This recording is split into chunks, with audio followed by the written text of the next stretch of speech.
Jaya Radha Madhava Punya Vihari.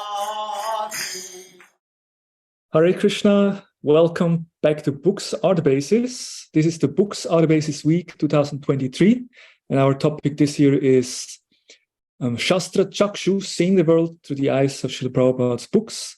And our guest today is Her Grace Nitaisevini Mataji. Hare Krishna. Thank you very much. Hare Krishna. Hare Krishna. Dandavad Pranam Prabhu.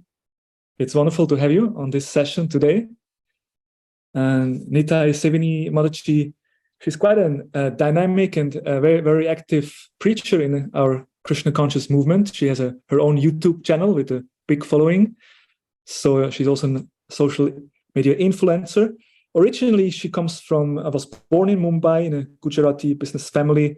And they were followers of the Pushti Marg. And later the family shifted to Hyderabad in the 80s. And then there she started to be more connected with ISKCON. And in 1997, she became a full-time devotee and also received later initiation from His Holiness Jayapataka Maharaj in Atlanta, USA. And she did her studies in different fields, got a master's in education with a PG diploma in management, and also got her PhD in education from Andhra University. And presently, you're the principal of Divine Touch School, right? And very actively involved there in many different aspects. And also she assists her husband, His Grace Sabha Prabhu, who is the president of ISKCON Visakhapatnam. And in this way, in many different ways, active and serving. So we are very glad to have you with us in this session today. So the topic for today will be qualities of a self-realized person. It's interesting that in the world today, many religious institutions and traditions, they teach about, qualities that a good person should have, that one should develop. Also, there's many saintly people. We also on social media, we find many gurus that, propagate their knowledge and wisdom. But then sometimes it's difficult to understand who is a bona fide teacher, who is a bona fide guru, what are actually the qualities of a self-realized person. And so we like to look at this topic and want to see what is Srila Prabhupada teaching in his scriptures, in his books, in his purports, and what are the symptoms of someone who actually is self-realized. So I think it's quite an interesting topic. And very interesting topic, Prabhu. When you start this about this modern world and how people perceive spiritual people, I'm just instantly reminded of this one episode that happened in His Holiness Satswarup Maharaj's life, how he was as a young devotee or maybe as a young brahmachari. He was once with Srila Prabhupada, then in the airport, and I think he was picking up his luggage and he had to rush to catch up with Prabhupada. So he didn't follow the queue and he actually skipped the queue and started going further, and just to catch up with Prabhupada. And then one lady looked at him and said, "Are you a monk?" So, her expectation was like, monk means, you follow certain rule. Monk means you're peaceful. Monk means you are disciplined. So everybody in this world has a certain idea what a monk should be like, how he should walk or talk or look or carry himself. And Satswarup Maharaj many times in his books and in his classes mentioned this, that how this one question that lady asked her on that day, "Are you a monk?"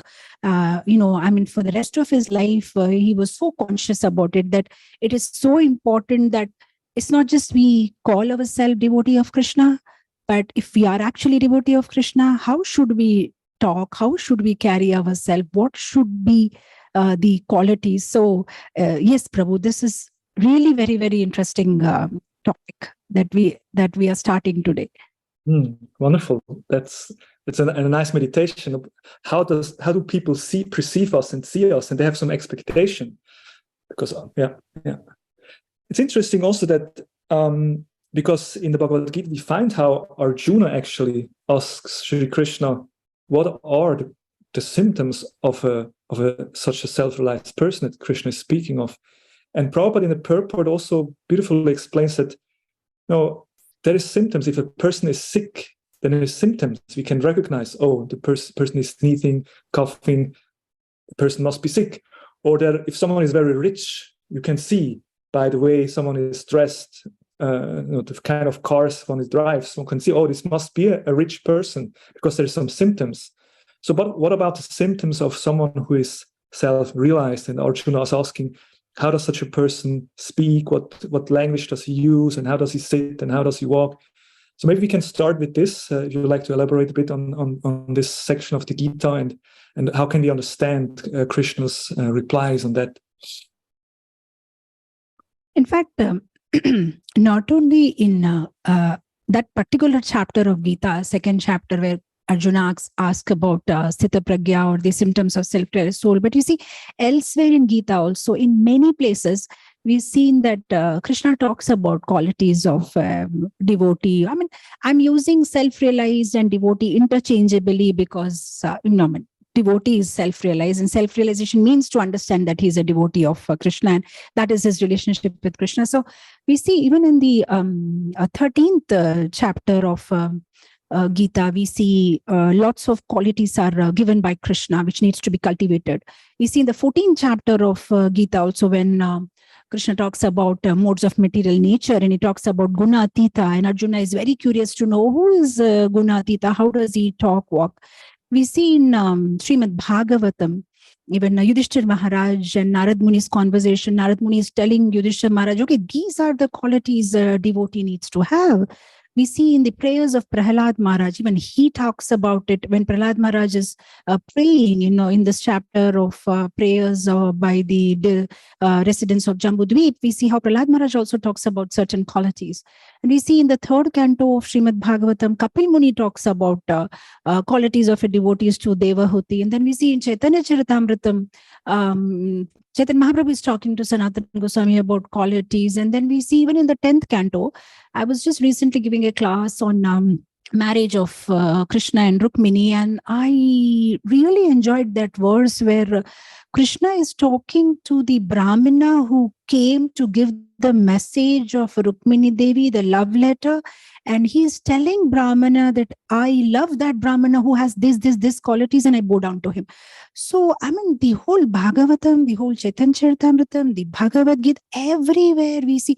In fact, there's another very interesting chapter in the Gita, Bhakti Yoga, 12th chapter, where again Krishna talks about qualities. There are around 35 qualities that he talks about that he expects the devotees to have. So it's just like so amazing. Way time and again Krishna brings it up. So it's like if you love Krishna and you want to be with Krishna, this is what Krishna expects us to have. Something like you just mentioned that Prabhupada said that if you are rich, the symptom is, you may have cars, or if you are, similarly, if you are in love with Krishna, then these are the symptoms. Oh, you are in love with Krishna, that means you will be peaceful. Oh, you are in love with Krishna, that means you will have no interest or inclination towards material desire. Oh, you are in love with Krishna, then you will be attached to Krishna, you will be equipoise in every situation. So like that, so very interestingly in the second chapter when, that whole situation is very interesting where Arjuna is like, doesn't want to fight, and Krishna is trying to, request him, coach him or inspire him, that you need to fight. And the whole conversation there comes to a place where Arjuna is like, I don't want to be bound by fighting. And then Krishna goes ahead and explains to him that you will not be bound if this is the way you work, because Arjuna's imagination of a Sthita Pragya was somebody probably who doesn't do anything, just maybe sits peacefully, and then Krishna breaks that imagination of Arjuna and says that Sthita Pragya does not mean that you renounce work. It simply means that you renounce the result of work. And then Krishna talks about, Jivan Mukta, Samadhi, Sthita Pragya, and all these words. Arjuna is like, hold on, like, can you just explain? Like, because my imagination, maybe he may be just sitting and peacefully doing nothing. But here you talk about, a Sthita Pragya in action. So how does he walk, and how does he talk, and how does he sit, and Kabasha, what is his language, probably. But what I found interesting is that actually when we read Prabhupada's commentary on the Gita, because he has taken it from Baladev Bhushan and Vishwanath Chakravarti Thakur's commentary, it is so very interesting the way I know the way the whole thing is explained, the internal bhava, because externally somebody may think, oh, that means maybe he may be walking in a straight line, or probably he may be dressing this way, or probably this is way he may use some nice words to talk. But Prabhupada quotes from Vishwanath Chakravarti Thakur's commentary, and he gives an internal meaning in his purports that when Arjuna asks Krishna, how does Asthita Pragya talk, what he basically means is that how does he respond? If somebody praises him, how does he respond? If somebody insults him, how does he respond? When Arjuna asks Krishna, how does he walk? What he's asking Krishna is, how does he conduct his senses? So how does he restrain his senses, or rather engage his senses? When Arjuna asks Krishna, how does he sit? Then he's asking Krishna basically is that how will he manage his senses or control his senses? So it's very, very interesting the way Arjuna puts these questions to Krishna.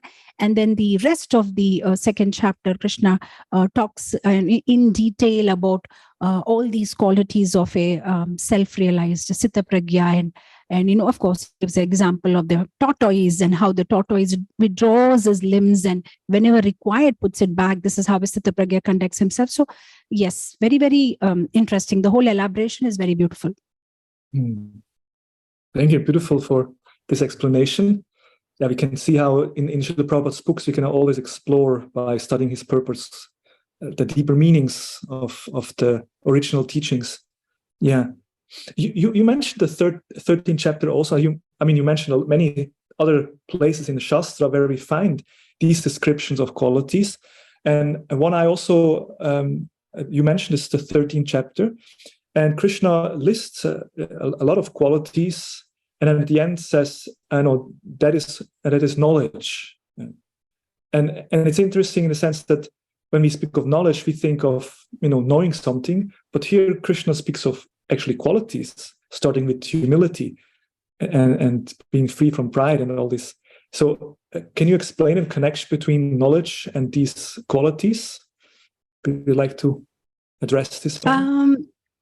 Actually, the words in Sanskrit, in fact, not only Sanskrit, I think any word, when we use it in a language, it's always used in many contexts, and the meanings differ from context to context.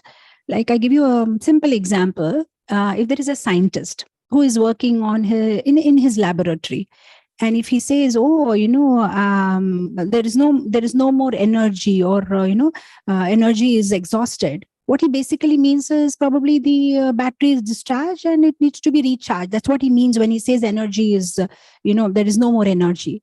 Now, the same scientist, when he goes back home, his son may ask him, can you become a horse for me, father? I want to climb on you. And the father may say, no, I have no energy left. I'm exhausted. My energy is... So now here, what he means by energy and what he meant by energy in the laboratory is different. In laboratory, he meant about a particular device or technology. But here, what he means is about his physical energy. So similarly, this word gnana is also used in different contexts in a different way. There is a general meaning to it, and then there is a technical meaning to it. So here, when Krishna is talking about gnana, what he's basically talking about is by which, when cultivated, one can be liberated.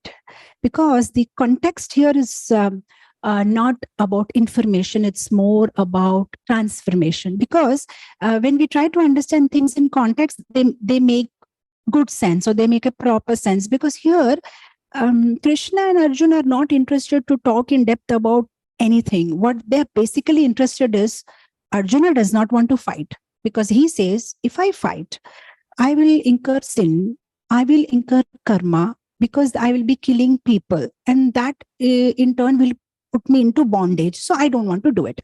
And here Krishna is trying to explain to him that no, if you do it in the right way, then there will be no bondage. So do it as a duty. And then Krishna takes him, from there to on different levels. So in this context, Krishna is explaining to him, because this whole chapter, 13th chapter, is about nature, about consciousness, about enjoyer.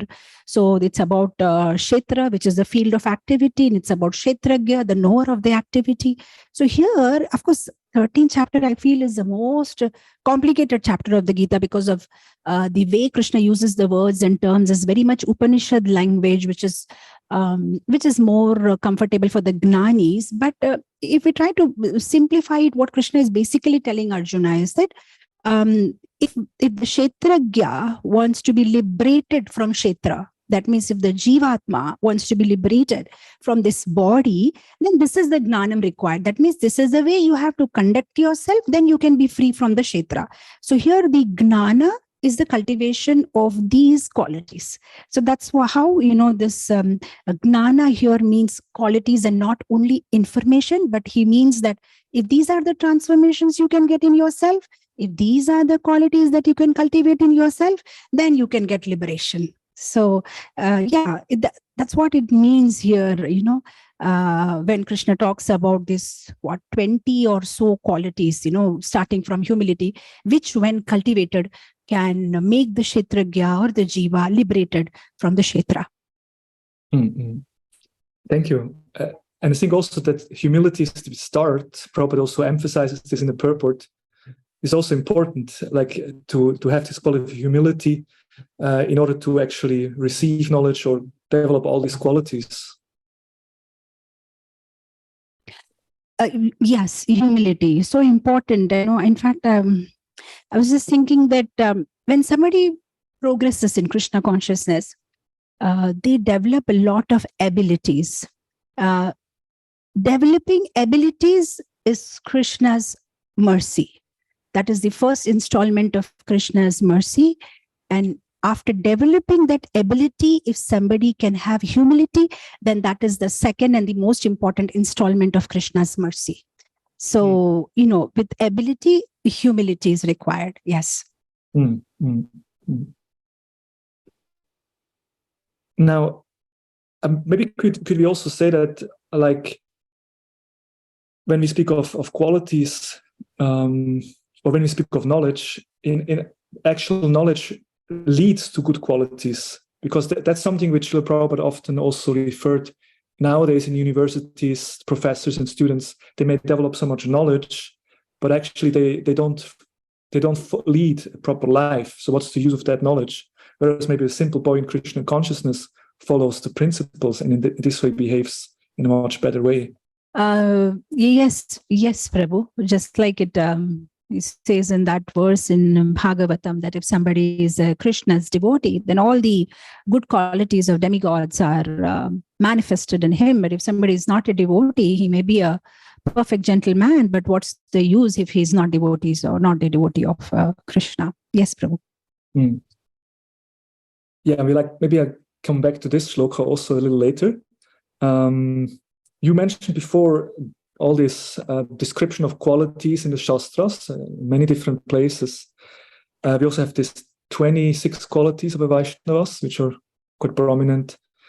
So in that connection, which qualities are the most prominent or most important ones? What would you say among these qualities that we are, as devotees, supposed to develop? Difficult to answer that, which may be the most prominent qualities, but I see the qualities repeatedly talked about is pridelessness, humility. Repeatedly talked about is satisfaction, peaceful, tolerant. So these qualities are repeated, and of course, Sikshashtakam also emphasizes on the quality of amani na manadena, not to expect respect and give respect to everybody. So I think, these are some of the most important, because we are in this material world. And I think one thing that can hamper our Krishna consciousness is if we are intolerant to material situations.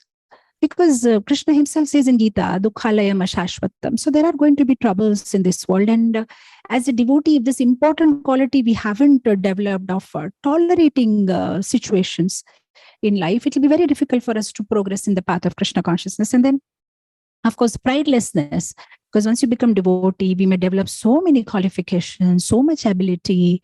And then if we are not humble about it, and, if pride creeps in, then we know this saying, pride comes before the fall. And then we may start making Vaishnava Prad, then we may make offenses to devotees, and then again that our fall down starts. So yes, pridelessness and being satisfied. I think that is also very, very important quality. If you see, time and again, Krishna mentions about that quality of satisfaction. And sometimes devotees confuse that quality with saturation. Saturation and satisfaction are completely two different things. If we are saturated with things, in the sense, if I'm not interested to take the 10th piece of gulab jamun, it's just because I'm saturated with it. But after 15 days, I may again have an urge to eat that gulab jamun. So that is saturation. But when satisfaction comes from understanding, and from maturity and from knowledge, and the thirst or hunger to have gulab jamun itself is dead, then that is satisfaction. So Krishna time and again talks about pridelessness, satisfaction, tolerance, and of course developing saintly qualities, following scriptures, being peaceful, non-envious. Oh, that's one amazing quality. Because even in fact, certain portions of Gita, Krishna says, if you're not envious, you can't even understand this knowledge. If we can't understand the knowledge, then we can't connect to Krishna. If we can't connect to Krishna, we can't go back to him. That means everything is depending upon our being non-envious. Is so important. Otherwise, we can't even understand what Krishna is trying to tell us. Because we are envious, that means we are putting a curtain. If we are putting a curtain between us and Krishna, then we can't see him. So yeah, very difficult to say like, okay, these are the only qualities, but this is what comes on the top of my mind, that at least like these 4 or 5 qualities looks like very important qualities. Yes. Being grateful, of course. Yeah. Yeah. Now, when we emphasize the importance of humility also, like from the perspective of a materialistic point of view, or in today's society, on a workplace, maybe in an office, if someone says, yeah, you should be humble, like humility as such, or surrender, it doesn't seem to be, there's a lot of misconception on what actually humility means. And people are maybe sometimes afraid, if I become humble, then everyone will just, treat me badly. So could you clarify, actually, humility is the most misunderstood term, even in ISKCON, to put it, because I tell you many times, like, even if devotee wants to say something, let's say you forcing me to have another serving of sweet rice, and I don't want to have it, and I'm like, I need to be humble. No, it doesn't work like that. Usually, for them, humility is not to speak, or just use words like most insignificant servant, your obedient servant, and all. But whereas humility, it's completely humility. Basically, in one line, if I have to define, is not allowing your ego to come between you and your purpose to serve Krishna. That's it. That's humility. So in your purpose of serving Krishna, if at that time your ego, if somebody insults you, let's say somebody insults you, somebody criticizes you, but you don't care, because for you what is important is your service. So at that time you just don't care about your ego or what the way other person conducts himself with you or talks with you. You tolerate, because for you your serving Krishna is most important. So that is what humility is all about, not allowing our ego to come in between us and our purpose to serve Krishna. Now, I'll tell you one incident from Srila Prabhupada's life. Now, when Prabhupada was in Jaipur, and they had this massive program, for Prabhupada, and they made certain posters where they advertised that Bhaktivedanta Swami with his foreign disciples. And Prabhupada immediately corrected the poster, and he said, "Why foreign disciples? You say American and British disciples."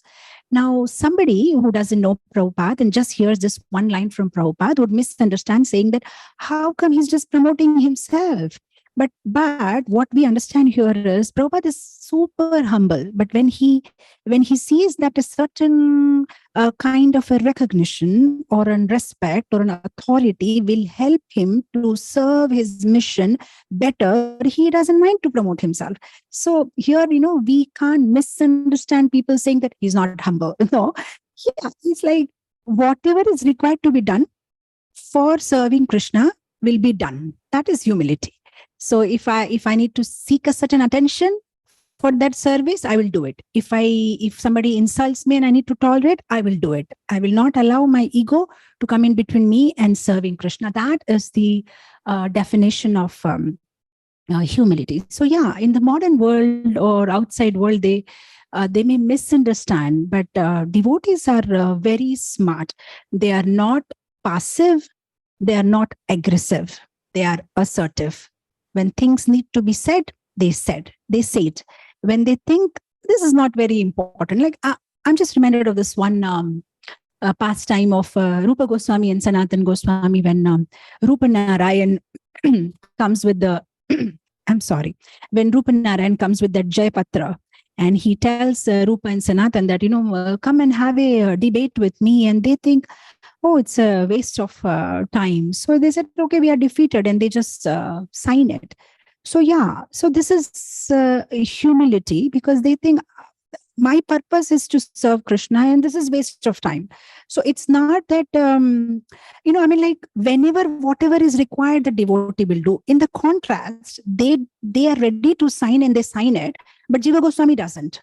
When Jiva Goswami sees that paper and he sees that his gurus have signed and this Rupa Narayan is showing the paper around, he says, no, I'll have a debate with you and I will defeat you because, you are putting my gurus down. So does it mean that Jiva Goswami is not humble? No, he is humble. So whenever whatever is required to serve Guru and Krishna needs to be done. Yes. Thank you. Yeah, that's nicely explained.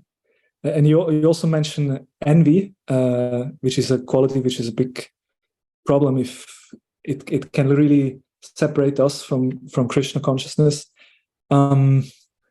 What would you advise devotees to overcome envy? If we recognize that we have some envy in our heart, so how to overcome? It's not one short answer, but first of all, it starts with introspection. We have to try and understand whom we are envious of. Sometimes even if we are envious, we wouldn't even understand that we are envious, because this is so much like a cancer. Unless it comes on the stage 4, or sometimes we can't even realize, because it's like if our mouth is smelling, sometimes we don't realize, but the people around us do. So if the first stage of getting rid of envy is to diagnose that it exists, and to diagnose it exists, there are certain tips. It's like when others are praised, what's our feeling? Do we like it? Do we enjoy it? We don't like it so much. Do we feel bad about it? Like, there are different stages of cancer. When we are at a stage where, we are happy, or we are at a stage where I'm not happy, but it's okay. Or we are at a stage where, he may be good at this, but he's not good at that. Immediately we have another bad quality of him ready to counteract, or we are very unhappy about it. So we can just check like that, where our enviousness is. So actually, when we accept everybody as a family, when we accept everybody as a part of us, then the enviousness goes down. So the whole part is to accept everybody. See, actually everything starts with our identity, our spiritual identity and relationship with Krishna. If somewhere our relationship with Krishna is weak, then everything comes in. And I'll tell you how I'm connecting this enviousness to our relationship with Krishna. If our relationship with Krishna is very strong and we are so happy and we are so nourished, then nothing in this world makes a difference. Everything in this world is like part and parcel of Krishna, and we are in that awareness. And everybody that we see around us is also part and parcel of Krishna. And because we are so much in love with Krishna, everything that is connected to Krishna makes us feel happy and we love them.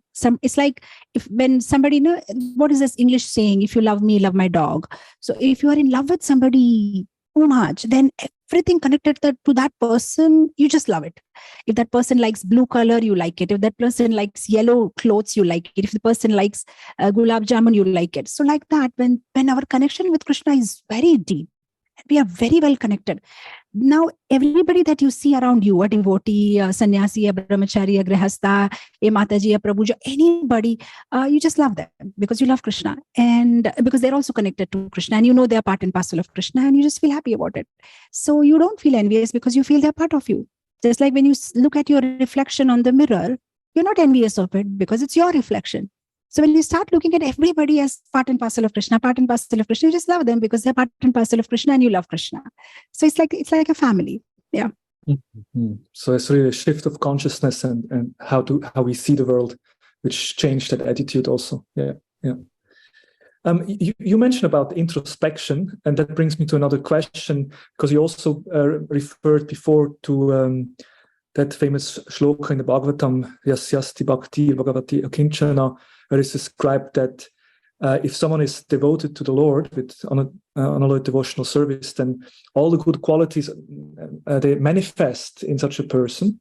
Whereas another person who maybe has good quality, but he's not a devotee of Krishna, then actually he doesn't has good qualities. So this is an interesting shloka, and maybe we can explore it a bit.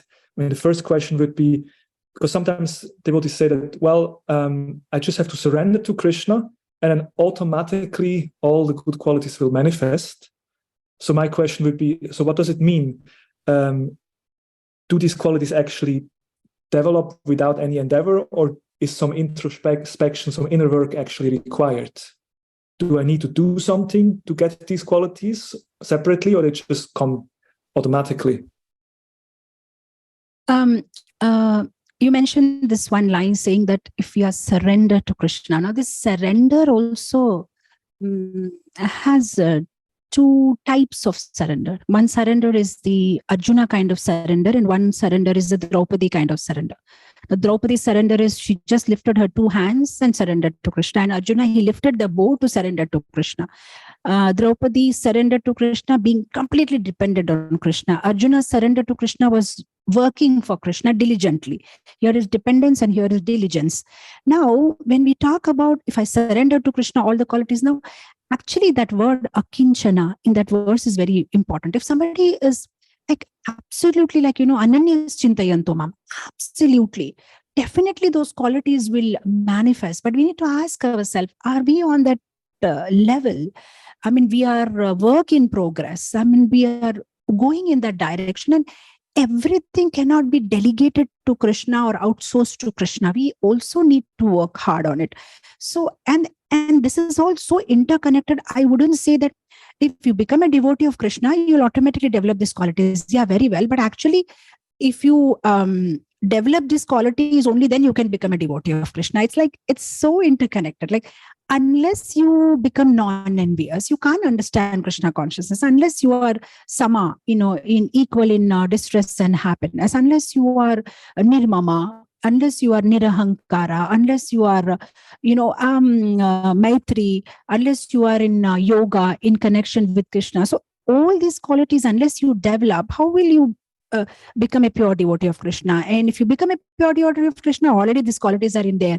So you don't have to do separately anything to get these qualities, because the fact that you are a pure devotee means you have these qualities. So we have to work, to get these qualities. So it's not like, they will automatically come, because it's not that we're even trying to get that quality. What we're trying to simply do is become a good devotee of Krishna. In the process, the qualities automatically will come. So if you want to become a good devotee of Krishna, yes, you have to give up on your anarthas. You have to give up on this thing. So it just follows. So this sloka is more like it's like an advertisement for, like young children. Okay, this will happen automatically. But how will it happen automatically unless you work on it? So it's like it's attracting you that come become a devotee. But to become a devotee, anyway, you'll have to develop this quality. So it is so interconnected. So yeah, only thing is, as a devotee, like I mentioned the word introspection, what we need to do is like list out all these qualities and then check like a checklist for ourselves. These qualities are in which stage in our life. For example, there are 4 stages these qualities may be in our life. One stage is Icharup. I like these qualities and I have a desire that one day I should develop these qualities. So this is on the stage 1, Icharup. I like these qualities and I have a Icha. I have a desire that one day I should have these qualities. The second stage is Abhyasarupa. I like those qualities and I'm working on it. I want to get these qualities. Abhyasa. I'm practicing. I'm trying. And the third stage is Sthai. Okay. They are there and I'm working very hard to keep them there. And little bit of carelessness from my side and these qualities may go down. And then there comes the last stage where it's like Sthira. No matter what, I'll never go down from these qualities. Just acquired it, done and dusted. They are completely inside and I'll never go down from that stage. So as a devotee, we can introspect. Okay, all these qualities, which quality is on which stage in my life and how should I work on bringing it to the final stage of my life? So yeah, we need to work. We need to work hard because we didn't come down. We're not here because we didn't complete our 16 rounds. We are here because, yeah, we are envious of Krishna. So we really need to work on those qualities and, yes, and revive our relationship with Krishna. Thank you. I like these 4 levels, and also because sometimes we may think, oh yeah, I'm quite humble, but if the certain situation is provoking or us, then we may not be so humble in that situation. So we should come to the level where we actually, in any circumstances, we can, have these qualities. So that's a nice way to look at it. Yeah, there is a work that we need to do. Thank you. And just another, in the same shloka, it says then that on the other hand, that the person devoid of devotional service, they don't have any good qualities.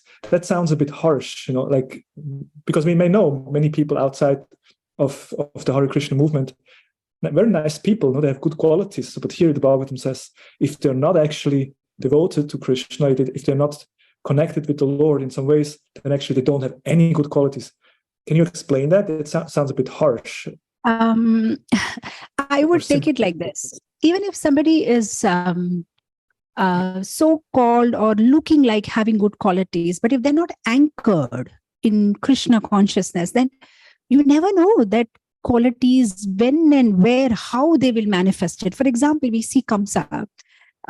He was looking very good and great when he was driving the chariot of his sister and son and brother-in-law and taking them. And then very next moment, he turns into a murderer and he is just, holding her hair and is about to kill. So this is the problem with those who are not anchored with Krishna. Any moment they can be wow, and any moment they can, So yeah, actually we are all emotional beings. We connect our emotion with Krishna, then it becomes devotion. We connect our emotion with the material world, it becomes commotion. So unless, we are anchored with Krishna in our heart, we never know when these qualities will take us in what direction. Just like, sometimes the wind takes away the boat. If we are not anchored in Krishna consciousness, even if though we may look like having very great qualities, anytime, see, it's like somebody knows to drive the car very nicely. Oh, that's great.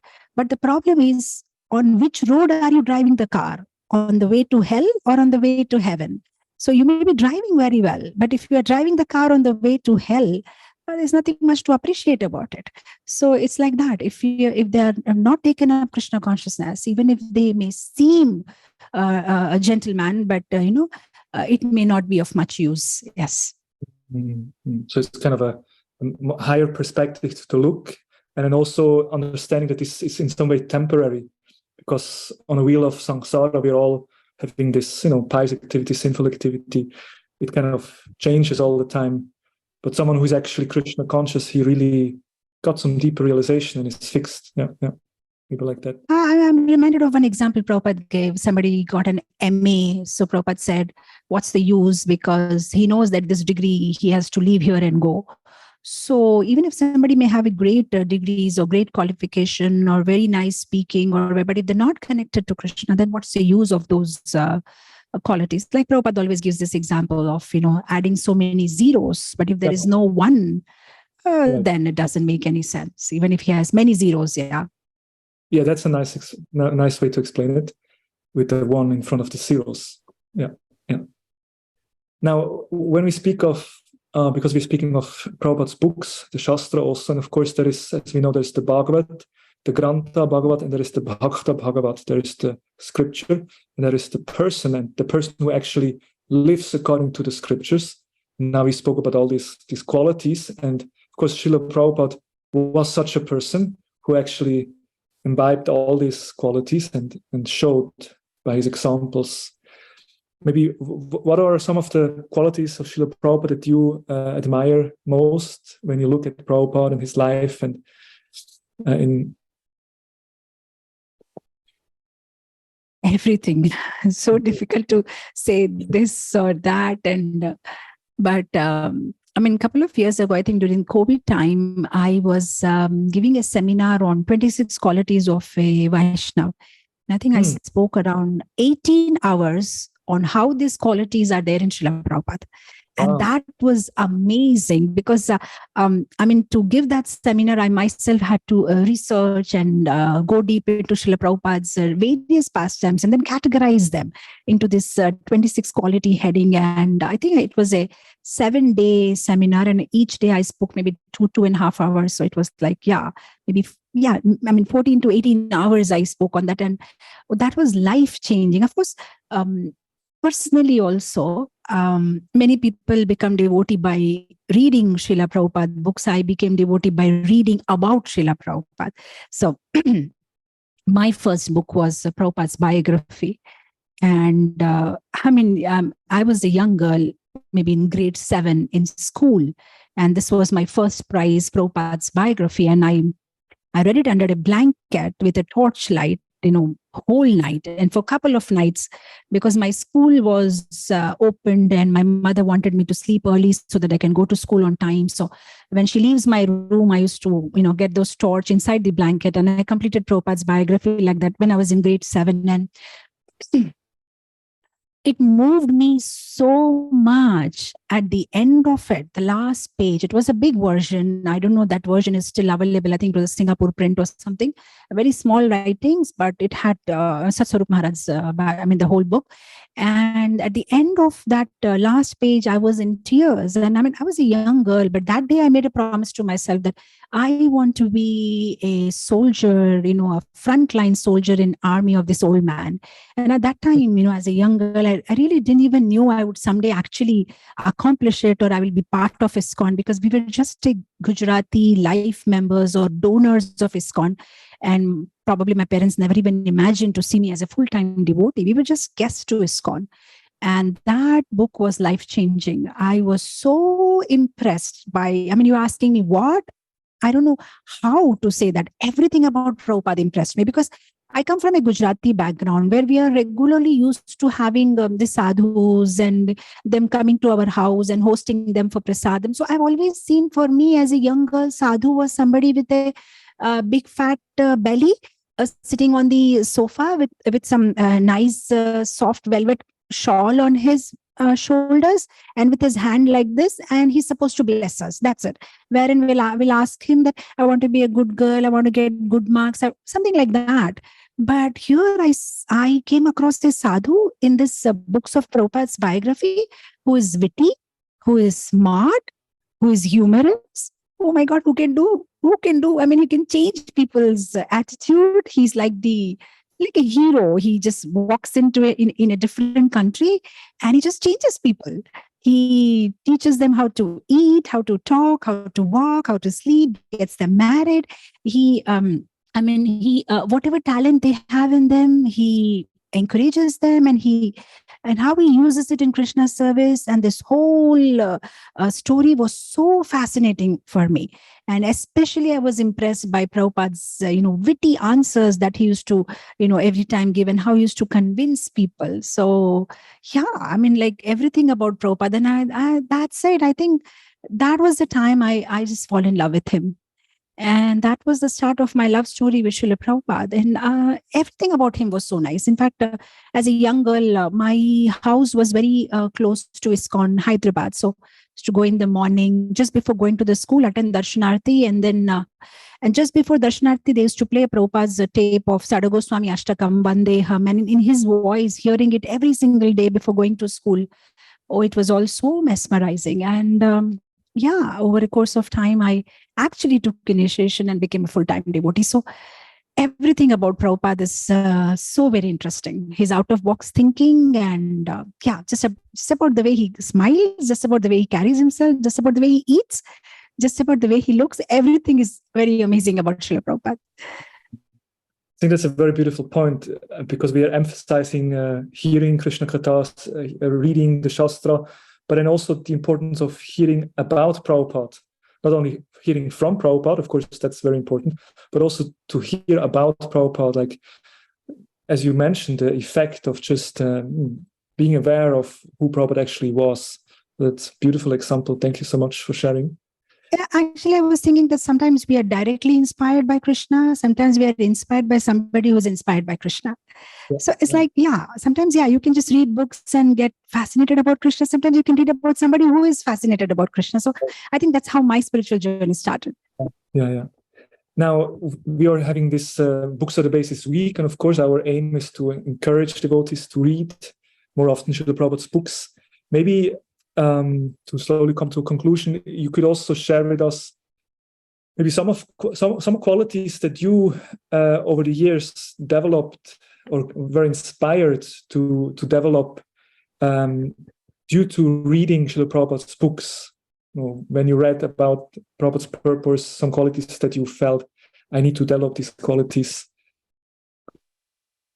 I don't know if answering this would be like blowing my own trumpet or something like that, but okay, I mean, I can still mention one or two, but yeah, whatever I am, it's all like made up of Srila Prabhupada's teachings and mercy. I mean, every step in my life, because of reading Prabhupada's book, getting inspiration from him. And like, for example, I'll tell you, when I got newly married, it was in 96. We had this Euro rail pass, those days, and we were traveling in different places. So we were just married, and for a long time we'd been traveling. We were in Wiesbaden, Frankfurt, Cologne, so many places, and I was like a little bit homesick. So when we were in the train, me and my husband, in our compartment, we saw an Indian couple. So I became very happy. Oh, he's Indian, and that also Gujarati, and that also from Ahmedabad. So I became very happy in talking to them and all smiles.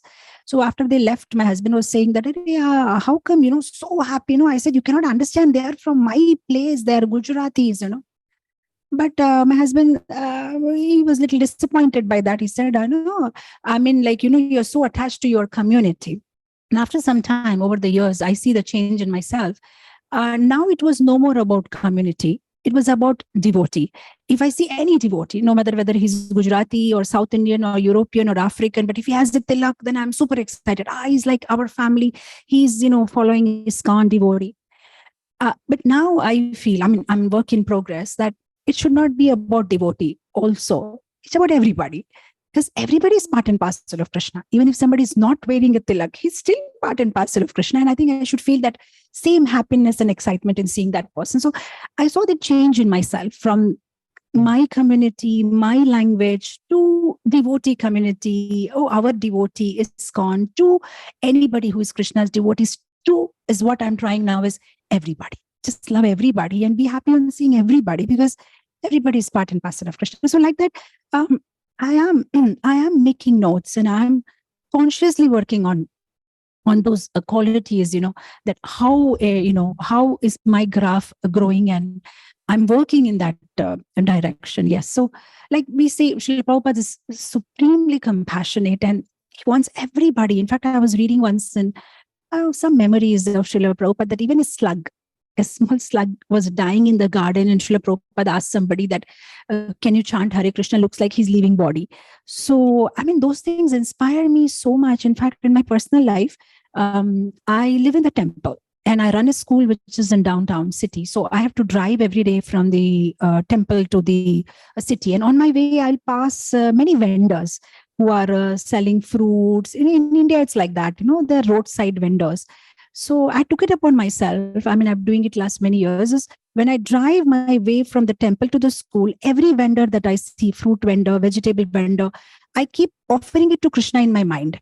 Oh, bananas offered to Krishna, tomatoes offered to Krishna. And I feel in my mind that because I'm offering everything that comes on the way to my school to Krishna, now whoever is buying that bananas are going to eat Krishna Prasad. So that way everybody is benefited. So like that, small little things and exercises that I do in my life to follow the path of Srila Prabhupada, that yes, we need to give Krishna consciousness to everybody. And so like that, there are certain things that I do in my life, and this is all inspired by Srila Prabhupada books. Yes. Beautiful. Thank you so much for sharing. I think we could nicely feel that, like the mood and mission of Srila Prabhupada, which comes also through his books, that you adopted that mood and understanding. Maybe in order to come to a conclusion, if you like to share any final statement or reflection on the glories of Srila Prabhupada's books and the importance of developing these Vaishnava qualities. Srila Prabhupada books are like oxygen. If you want to stay alive in Krishna consciousness, we need to read his books. Otherwise, we'll die. We may still wear kanti, we may still wear tilak, we may still wear dhoti kurta, but if we are not reading his books, we are dead. It's like oxygen. Just like an oxygen is required for a person to be alive, we need to connect to Srila Prabhupada. Just his voice, just like, we say that every verse of Gita, even if you don't understand, you recite it because it's been recited by Krishna. It's powerful. Similarly, every word that is written in Srila Prabhupada books, when we understand, we don't understand, when we read it, when we hear it, when we read it aloud, these are words of a pure devotee of Krishna who is a messenger of Krishna. Srila Prabhupada words are like the WhatsApp message that Krishna has sent us through Prabhupada. And if we are not reading it, that means we are not giving a blue tick to it. So when we love somebody, yes, we read their message immediately. And Srila Prabhupada books are those messages, and we should respond to it. We should read it if we want to be alive. And this books brings about, gives us all information about the place where we are so much longing to go. See, connecting to Krishna can be done in two ways. One is relocation. From here, going to Goloka Vrindavan. One is reconceptualization. If we read Srila Prabhupada books, we can feel the presence of Krishna everywhere. And by that reconceptualization, we are actually seeing Krishna and we are actually living with Krishna. So Srila Prabhupada books are information about that place where we want to go. It helps in transformation. It helps in correction where we are going wrong. It helps in developing attraction for Krishna. It helps in purification. It gives us so much satisfaction. It gives us so much nourishment, because we may think that we have given up our old habits, but old habits die hard, and these habits are not dead. They're simply in hibernation.